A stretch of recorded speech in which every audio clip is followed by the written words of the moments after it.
2025 was such a crazy year for icon racers that I was literally transported back to my childhood. The two games that you see on here right now, Mario Kart World and Sonic Racing Cross Worlds, were probably the two biggest racing games that came out in 2025.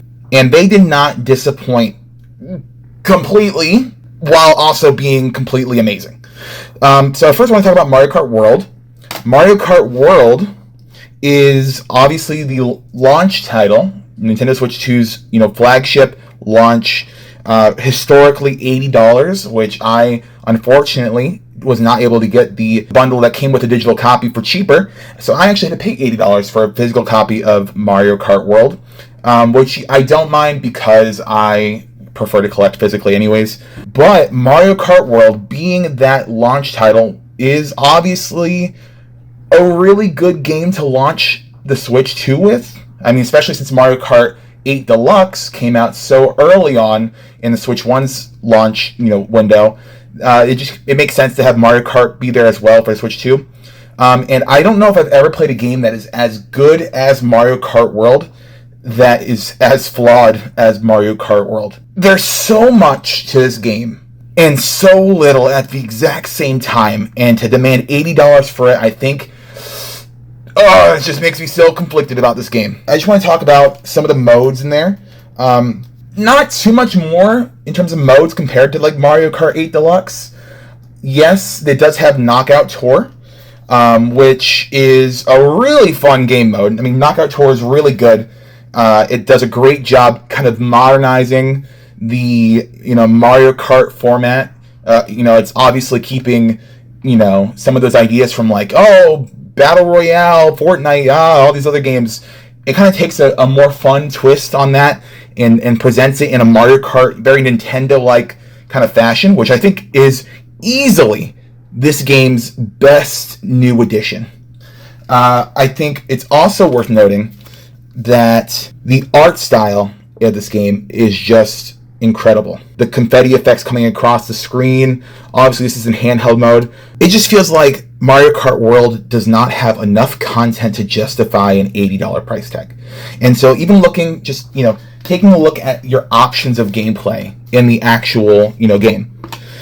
Grand Prix, right? You have your basic Mario Kart, you pick your character and your kart, and you just have, these Grand Prix tracks.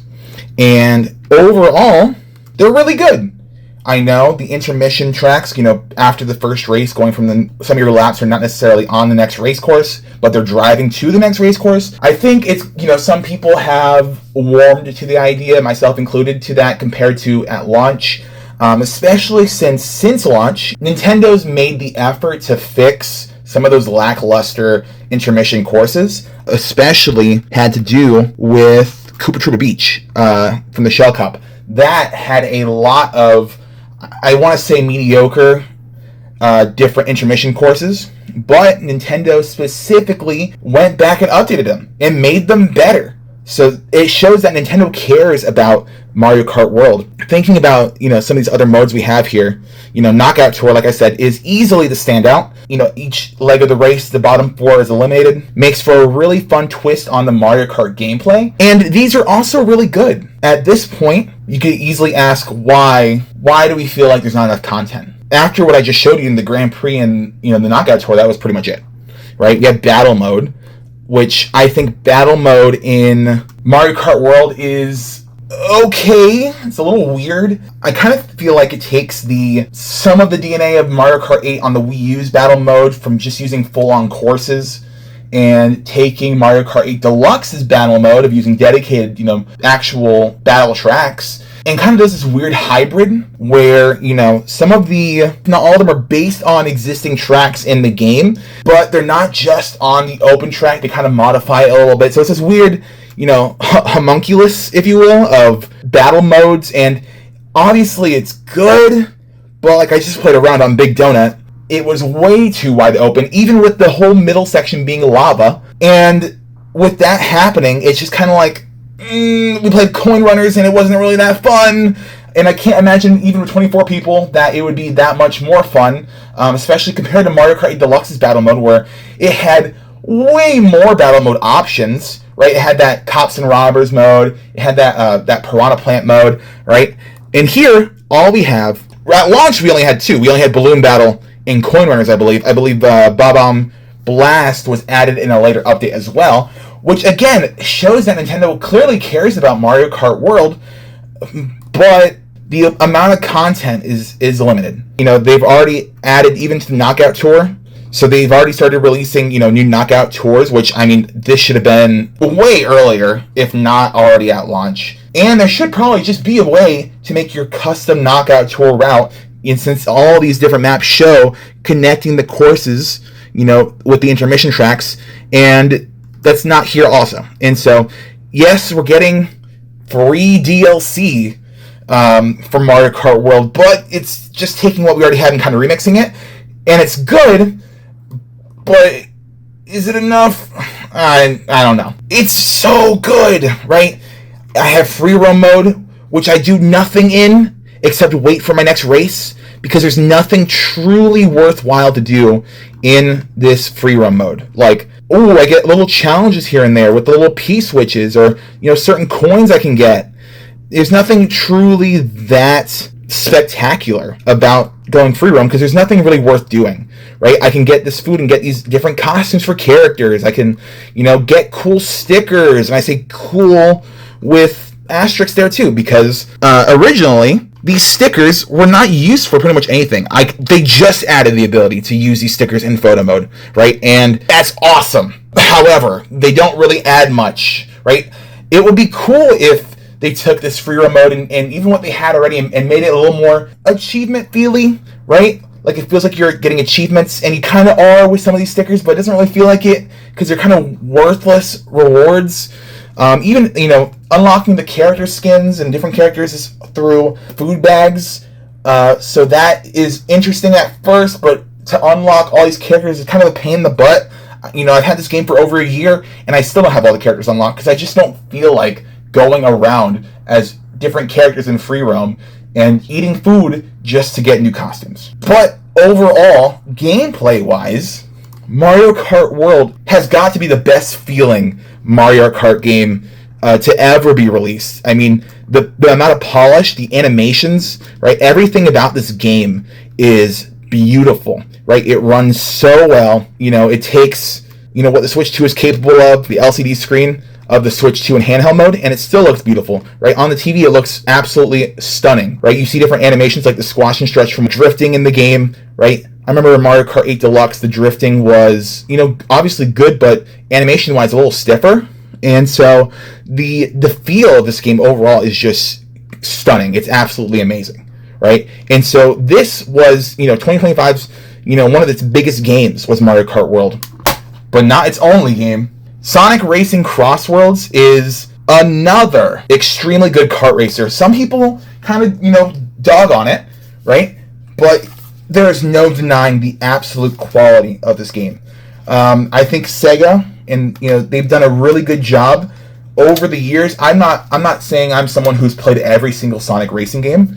I played some of them, but from what I've played of, I believe the last time I played Team Sonic Racing, it was not that good in my opinion. The races were just so long, and the courses took forever. I felt like it was like over 2 minutes per lap. Sounds like it's not that much, but in reality, it feels like it goes on forever. Sega really honed in on what makes a good kart racer with Sonic Racing Cross Worlds. I know some of the crossovers that were, put in as DLC are somewhat controversial. I know at first I was a little more hesitant to kind of indulge and be enjoying of that. But as time goes on, the wacky crossovers kind of just add to the charm. Sega's done so much in terms of adding free DLC for Sonic Racing Cross Worlds. In terms of characters, they've added characters such as Classic Sonic from Generations. They've added other Sega characters. They've added characters like Hatsune Miku to this game as well. It's not really necessary, but having it is really nice. This is before all of the different DLC has come out for Sonic Racing Cross Worlds, at least for its first season. They've already announced the second season. I personally have not bought a DLC. because really the only things you get from buying the DLC is playable characters, some new carts, and the ability to play the racetracks offline. But if you play online, you still get, the same chance to play on those DLC courses as the built-in courses with the game. And so really, you still get to play, the main part of what the DLC kind of entices you with, which is the DLC track. The characters are really cool. I'm going to get this DLC pass someday, especially with the second season coming around. Ideally, I would love for there to be a great sale, but they only ever put the deluxe digital edition on sale and not the season pass by itself. I would say overall, the DLC and the DLC tracks they've also added are pretty good. But really I wanted to look at these characters, this character selection, because, in terms of Sonic's roster, you get a very comprehensive look at Sonic and different characters, right? Obviously classic Sonic, Tails, Knuckles, Amy. You get the classics like Cream and Big, Silver, Blaze. You get the, Shadow's team from Adventure 2 with Shadow, Rouge, I guess, Omega, it was Dr. Eggman, which is also here. You get Espio and his gang. You get, Zavok from, I believe it's Lost World. You also get other Sega characters, right? Joker, Knights. You get Whisper and Tangle from the Sonic comics, I believe. The freaking Red from Angry Birds, right? And not specifically the game, the Angry Birds movie, which, okay. Arle from Puyo Puyo, right? I believe that's where she's from. So, character-wise, it's incredible. In terms of what makes this stand out also is the fact that you can customize gadgets in the game, and it really gives you the opportunity to make the gameplay a little more catered to what you like and what you want to do with a racing game like this. There are some different ways that I've evolved, if you will, with my gameplay experience. I really enjoy collision boost, right? Every time you collide with someone, you get a little speed boost, and really, this is a really nice way to show some skill expression, if you will, but also just an expression of how you like to play in the game, which is really incredible. In terms of online, the online plays really well. It takes a little bit sometimes to get between match to match, but they often have different competitions. Right now they have a legend competition while this is being filmed. And so there's usually different festivals or competitions going on, which is really fun to have. And, they kind of tweak some of the rules at times, maybe tweak what items are being used, what tracks. It might be on certain teams with other racers.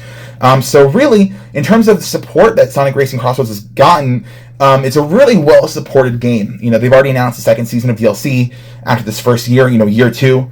And it's, a bright future ahead for this game. Mario Kart World is included at the launch of Switch 2, and it's like a hallmark title for that game. And Sonic Racing Crossworlds is a multi-platform game. I actually originally bought it on the PS5 digitally because it was on sale, but I don't always maintain a PS Plus online membership, and I do always maintain a Nintendo Switch Online membership.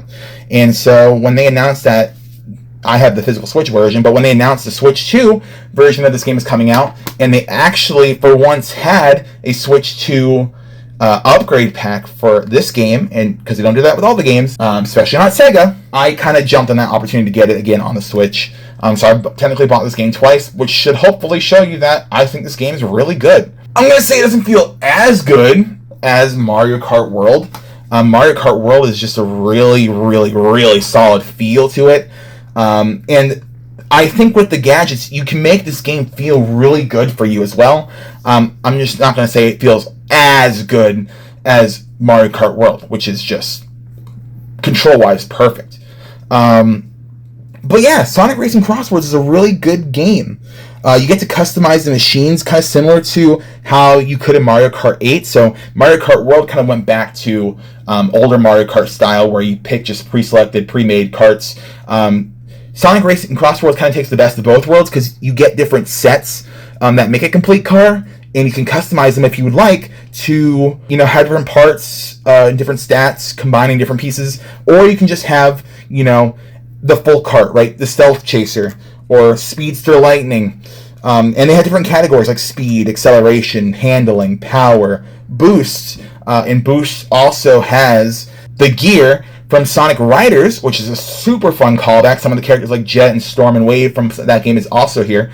And so yeah, there's a lot of different variety, a lot of different kind of opportunities for expression of, how you would like to play.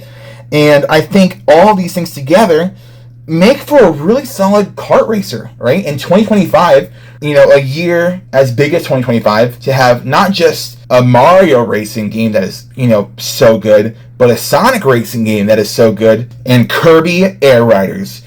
Some might say the best one yet out of all these three I'm talking about. I played the fifth. Kirby Air Riders is such a good game. Oh my goodness, it's so... Take the polish that Mario Kart World had and just up it to infinity. I mean, the polish of this game.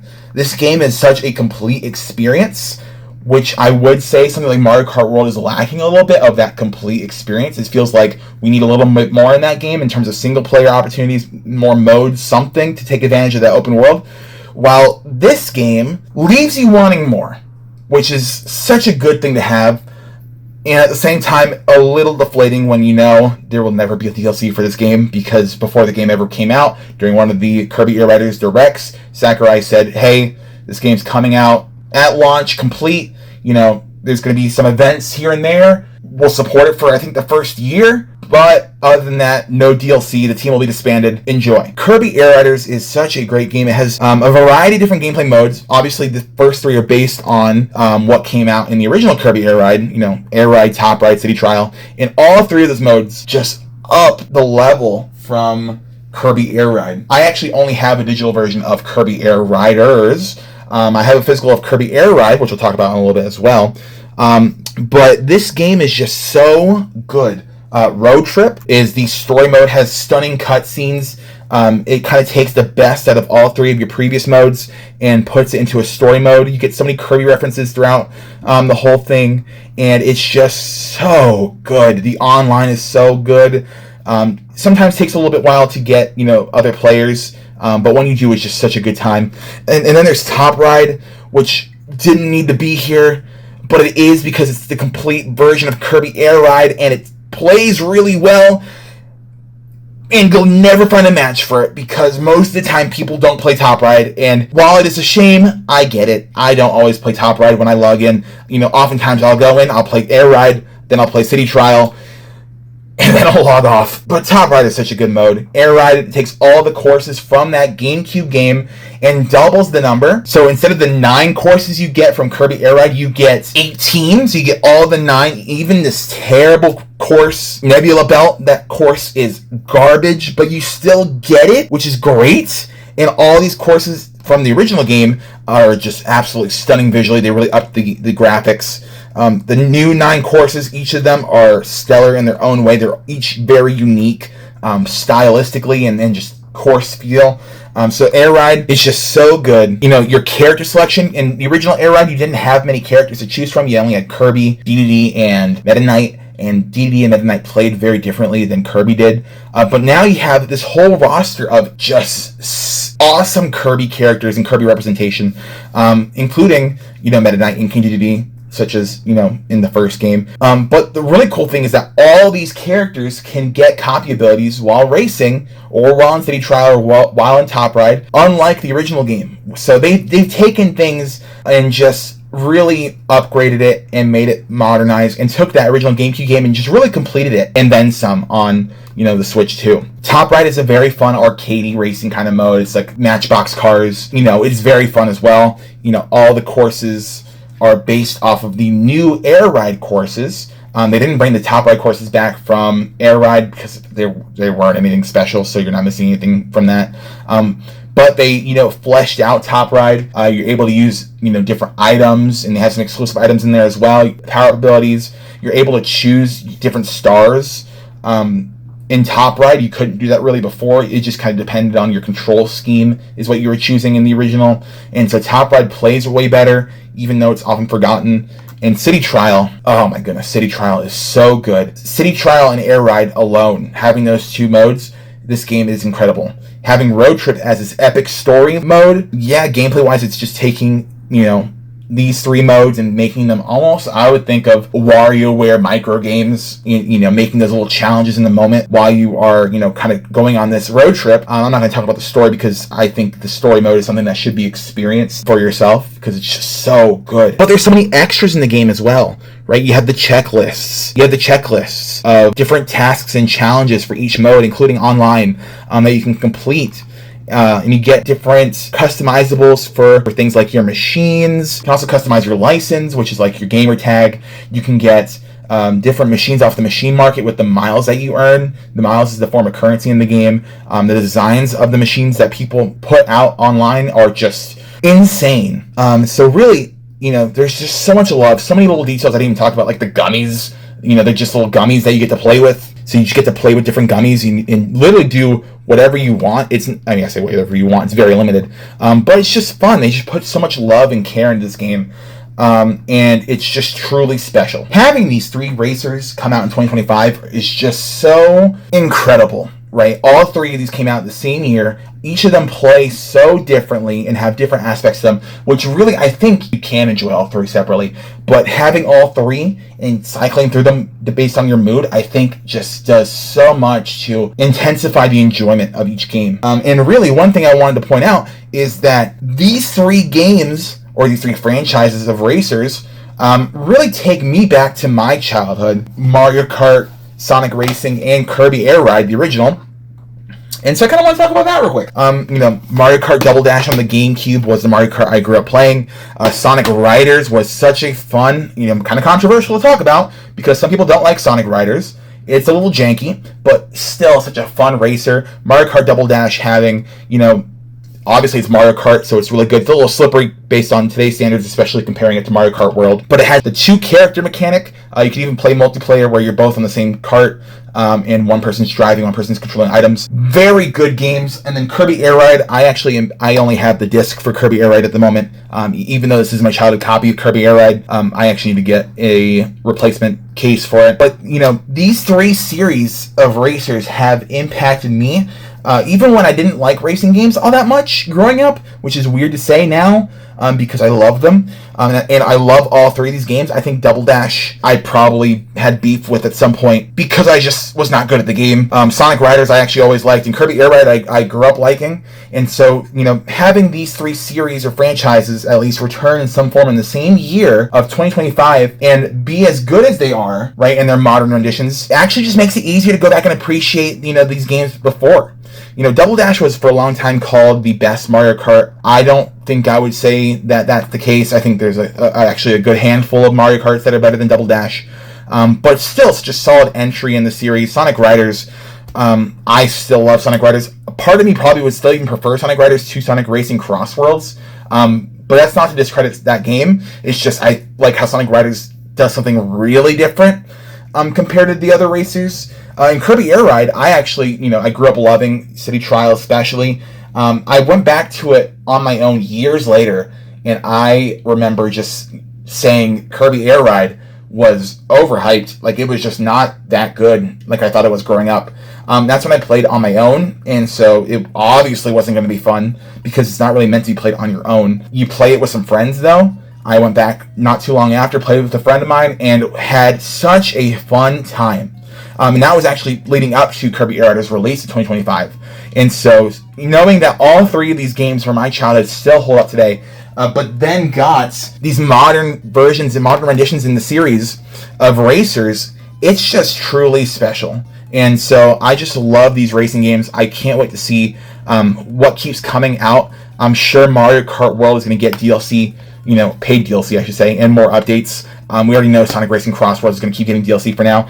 And we know that Kirby Air Riders on the Switch 2 is not getting DLC, which is such a shame, and hopefully that changes. But really, these games are just so incredible. Such incredible racers, all releasing in that same year window, and just had to talk about them because they're just that special.